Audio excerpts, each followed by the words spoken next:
We start again with the major hubs. Let's start with our major centers, and we begin our network creation. So this is the fun bit, right? The connectors, and in this case, unlike previous episodes, I've included edge cases. Actually, we did this for Devon and Cornwall, didn't we? So I've included edge cases again. In this case, it's Leeds, it's Doncaster, and Lincoln. I guess that would be. So you can see those edge cases and how they then, the boundary conditions, if you like, which gives us our network really, which is, well, you've got. Already you'll recognize some of those lines and how they fit with the mainline network. So you can see these really are our strategic links between major centers. So you've got, sometimes I've used the 100-kilometer plus rule, which would actually get rid of the link between Hull and Middlesbrough. But we can keep this on for now because it's pretty borderline. So you can see we've got connections between Hull to Leeds. Okay, that makes some sense. Hull to York. Okay. Hull up to Middlesbrough. We've got Middlesbrough down to York, down to Doncaster, fine, and then Lincoln across the Humber and Doncaster straight to Hull as well. So then how does that match up with the existing rail network? So on a major basis, no, not that one. On a major basis, what have we got in terms of where that network works? Well, I would argue that we do have a connection nominally from Hull to Doncaster. I think that's not a bad alignment, although the actual condition of some of that, the alignment might not be bad, the track condition in business, maybe not so much. Signalling, for example. Hull to Leeds, not bad actually. Selby not great, but generally not bad. Doncaster to York, definitely have that. I've gone on about the Selby diversion enough. York to Middlesbrough, no, we don't have that. That's definitely an omission, shall we put it? It's a very obvious whoops in the route that the East Coast Mainline takes, but we fixed that in 222, so we'll kind of park that for now. And then Hull up to Middlesbrough. Well, basically, it's using. At the moment, you have to go an extremely dog-legged route to get yourself up there. Actually, it doesn't work. It's branch lines. It's a weak connection, a majorly weak connection. And then I would say York to Hull. Well, okay, you go along this route, and then you come. You come over to Hambleton Junction, and then you whiz up north. You could argue that that's functional, but this is where the thinking about the other nodes helps. So that's exactly what we're going to do. What about the next set of nodes? So if we go back here, switch off our 100K connector, switch on our 50 to 100K, and then switch on our 50 to 100K network, this starts showing you, okay, where are some of these other gaps? In the immediate one that pops up is coming north of Harrogate, the gap there. How does that look? We do have a York to Harrogate connection, fine. But what of the connections from Hull to its adjacent major centres? Those connections simply do not exist. And I think that's interesting, and we will come back to that as well. Hull to Scarborough, yep, that does exist. Okay. But Scarborough to Middlesbrough, that is a very obvious gap, right? So we start seeing an emerging picture here. We start seeing a picture that makes quite a bit more sense. And also, thanks to the existence of Darlington, you start seeing kind of the East Coast Mainline starts justifying its existence again. Albeit, don't worry about the alignment between Darlow and Durham. What a mess. It shouldn't have been that squiggly. I wonder which landlords we weren't pissing off, because it is not all about topography, that route. Let me promise you. So, okay. Let's switch those connectors off. Let's get the 10 to 50K added into the mix. What does this do to our network map? Well, it makes it much more complex. And this is where overlaying the different nodes and connectors helps, because all of a sudden I can start going, right, okay, well, what about the thicker connectors? How do those line up? How do those help us to make those decisions? How do they help us to see? You might be going, oh, it's a bit much. We're going to summarize this with a sketch shortly. Don't worry. This is what allows us to see where there are some key gaps, right? Some key gaps. And this then we can add in our final, add the 5K to 10K towns, add in our final connectors and nodes. And you'll see I've only annotated where those kind of add over the top of the 10 to 50K. This is allowing me to spot all those extra gaps and say, okay, this is a complex everywhere to everywhere network, right? It's a complex series of triangle meshes. But where are the obvious gaps? And this is where I can say, well, here's some I did earlier, because the obvious corridor gaps, I would say. Well, the first of these is across the Humber. Major gap, major problem here is crossing the Humber. This is an episode we're going to do in future in a decent amount of detail, and we're going to really dig into the nuts and bolts of this one. But it's going to be about Hull and what you can do for Hull's wider transport network, including Hornsea as well, and the other towns nearby. So we're going to park that one, but that is absolutely a gap. And I do think it is a strategic gap. And the reason I mention it is because we're going to refer back to that Humber crossing a few times over this series, this mini-series we're going to be doing. So crossing the Humber is one. Connecting from York to Beverley, and ultimately from York to Hull, is a very obvious gap.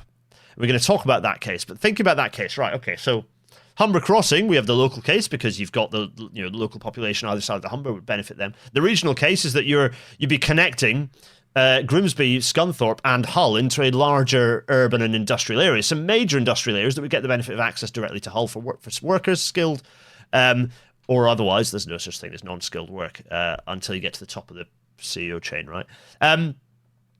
So, and then the national case is that actually this then provides you a national strategic freight route off the GNG that avoids ever bothering with the East Coast Main Line, particularly if we then think about some of the things we're going to do further north. So York to Hull, crossing the Humber, then we head ourselves up to the Yorkshire coast because, again, local case for joining the dots between Scarborough, Whitby, and the kind of the Teesside conurbation. The local case absolutely has merit. The regional case is that you are connecting up the other side of the North York Moors. The roads will absolutely struggle already with tourist traffic between Scarborough and Whitby, two absolutely buzzed tourist areas. Connecting those two, local value, sure. Regional value because of the fact that you're linking up parts of the North York Moors that otherwise require you to go through Hull. Particular regional value that you can go from York as a tourist to Scarborough and to Whitby. Or rather, should I say, you can get from York to Whitby directly by train, something that you cannot currently do. You can only do it by bus. The bus is pretty good, but it is not rail, and therefore it does not have the numbers and the reliability for tourists, particularly those who might have luggage with them as well. So there is a major regional benefit. But the strategic benefit of that is that all of a sudden, if you've upgraded those lines, and you've got the existing route from Hull up to Scarborough, and you've just crossed the Humber, suddenly you have a strategic diversionary route away from the East Coast Main Line that can be used particularly by freight, freeing up capacity on the East Coast Main Line. Something that would provide substantial national value. And then what else? Well, I've done a bit of a dotted line between these, but that's not necessarily what you would do here, because there are the regions, the parts of the country, or the parts of our study area, shall we say, on the edge of the Yorkshire Dales that are not on the railway.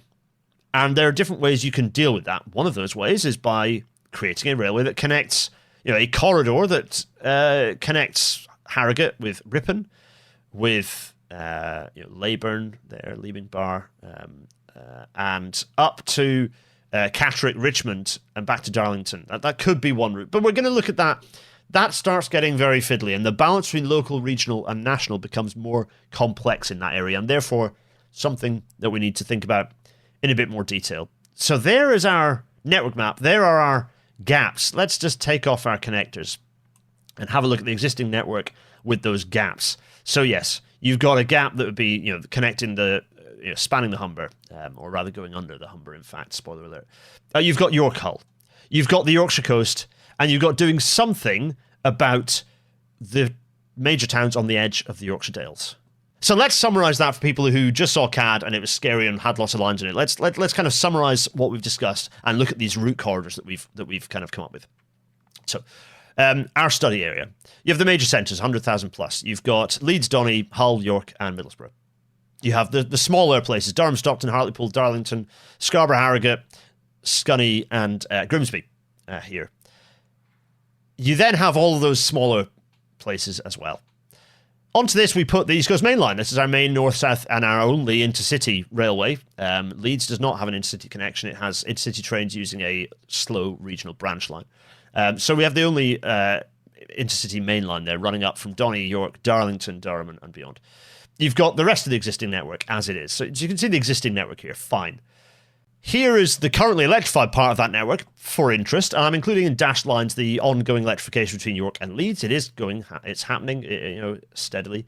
It is happening there. You'll notice, by the way, also that I've excluded the railway network down in West and South Yorkshire, that it gets busy down there. So I've just included what kind of touches on our study area.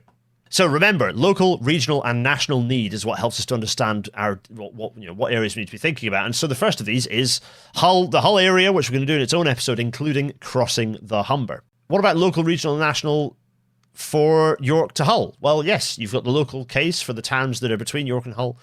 You've got the regional case of the fact that York and Hull require a dogleg connection. It's one of the busiest roads in the region. It's constantly congested, Hull Road and York Road, depending on which end you're at.